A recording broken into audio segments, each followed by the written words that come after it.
কি কি জিনিসগুলো থাকলে আপনি ইউরোপের জন্য অ্যাপ্লাই করতে পারবেন, কি জিনিসগুলো থাকলে আপনি নিউজিল্যান্ড, অস্ট্রেলিয়া, কানাডা, আমেরিকা এই সবগুলো দেশের জন্য অ্যাপ্লাই করতে পারবেন। হ্যালো এভরিওয়ান, আসসালামু আলাইকুম, this is Sohag the way. Guys, কি অবস্থা সবার, কেমন আছেন সবাই? অনেকদিন পর আজকে আপনাদের সামনে আবার হাজির হলাম।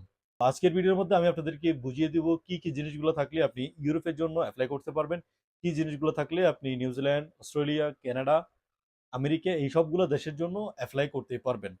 ইউরোপিয়ান কান্ট্রিগুলোতে অ্যাপ্লাই করার জন্য আপনি ভ্যালিড কিনা সেটা আপনি কিভাবে বুঝবেন, সেই বিষয় নিয়ে আজকে বিস্তারিত আলোচনা থাকবে। তো দেখতে থাকুন সম্পূর্ণ ভিডিও, লাইক করুন, শেয়ার করুন, সাবস্ক্রাইব করুন, পাশে থাকুন সব সময়। আজকে কয়েকটা ধাপের মধ্যে এক নাম্বার যেটা আমি বলতে চাচ্ছি সেটা হচ্ছে অকুপেশন, প্রফেশন। আপনি কি জব করছেন, কি কাজ করছেন, সেটার প্রফেশনটা হচ্ছে সবচেয়ে বেশি ইম্পর্টেন্ট। অনেক সময় আমরা ভালো জবগুলো করি, ভালো কাজ করি, কিন্তু আমাদের প্রফেশনগুলো অ্যাড থাকে না। আমাদের যে ইকামা বা আমাদের যে আইডির মধ্যে কিন্তু এগুলো অ্যাড থাকে না। তো যাদের আইডির মধ্যে আমাদের ভালো প্রফেশন অ্যাড আছে, আমরা নর্মাল কাজ করি বা না করি, ডাজন্ট ম্যাটার। ইম্পর্টেন্ট হচ্ছে অকুপেশনটা। আপনার যখন অকুপেশনটা বেটার থাকবে, ভালো থাকবে, তখন আপনি যে কোনো কান্ট্রির জন্য অ্যাপ্লাই করার জন্য উপযুক্ত হবেন। কারণ অ্যাপ্লাই পরে সবচেয়ে বেশি ভেরিফাই করে আপনার অকুপেশন, আপনার কাজের উপর আপনার স্যালারি, আপনার অ্যাকাউন্ট স্টেটমেন্ট, আপনার ব্যালেন্স, আপনার ব্যাংক, সবকিছু ডিপেন্ড করবে আপনার অকুপেশনের উপরে। তো যাদের অকুপেশন ভালো আছে তারা অত অবশ্যই অ্যাপ্লাই করতে পারবেন। সেকেন্ড যে নাম্বারটা সেটা হচ্ছে আপনার ব্যাংক স্টেটমেন্ট। ব্যাংক স্টেটমেন্টটা কতটা ইম্পর্টেন্ট এটা আমরা কম বেশ সবাই জানি।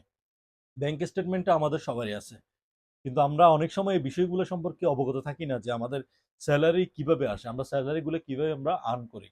আমরা আসলে এই জিনিসটা সবচেয়ে বেশি লক্ষ্য করা প্রয়োজন যে কোম্পানির বা কফিলের পক্ষ থেকে, কোম্পানি বা কফিলের মস্ততা থেকে আমাদের অ্যাকাউন্টে স্যালারি আসে কিনা। যদি অ্যাকাউন্টে স্যালারি আসে, সেটা কম হোক বা বেশি হোক, আপনার এটাই প্রযোজ্য। কারণ আমরা যখন বিভিন্ন কান্ট্রির জন্য অ্যাপ্লাই করি তখন আমাদেরকে স্যালারি প্রুফটাও দেখাতে হয়। Occupation with salary proof, salary আমরা কিভাবে নিচ্ছি। আর সরাসরি যদি ব্যাংকে ট্রান্সফার হয় তাহলেও আপনি উপযুক্ত হবেন যে কোনো কান্ট্রির জন্য অ্যাপ্লাই করা। আর ৩ নম্বর যেটা সেটা হচ্ছে কোম্পানি বা কফিলের থেকে আপনি এনওসিটা কালেক্ট করতে পারবেন কিনা। অনেক সময় দেখি আমরা স্যালারি ভালো পাই, আমরা আমাদের অকুপেশন ভালো আছে, কিন্তু কোম্পানি বা কফিলের সাথে আমাদের কোনো কানেকশন নাই, আমাদের কোনো কমিউনিকেশন তাদের সাথে থাকে না।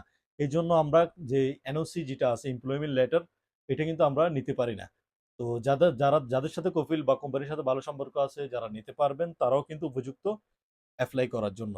আর ৪ নাম্বার যেটা সেটা হচ্ছে আপনার রিএনটি। ইউরোপিয়ান প্রত্যেকটা কান্ট্রির জন্য এপ্লাই করতে হলে অবশ্যই এক্সিট রিএনটি, অর্থাৎ আমরা যে ছুটি যেভাবে নেই, ছুটির পেপার একটা আছে, সেটা আমরা নিতে পারবো কিনা, যখন ইচ্ছা তখন আমরা ছুটি লাগাইতে পারবো কিনা।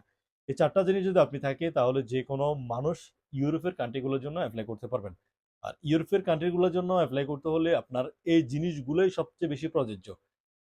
এর বাহিরে আপনার কোনো কিছুই প্রয়োজন নাই। আর এগুলো সবগুলো যদি আপনার থেকে থাকে তাহলে আপনি 100 এ 100 এপ্লাই করতে পারবেন যে কোনোভাবে। তো গাইস, আজকে আপনারা দেখে নিন যে কাদের এইগুলো আছে বা কাদের এগুলো নাই।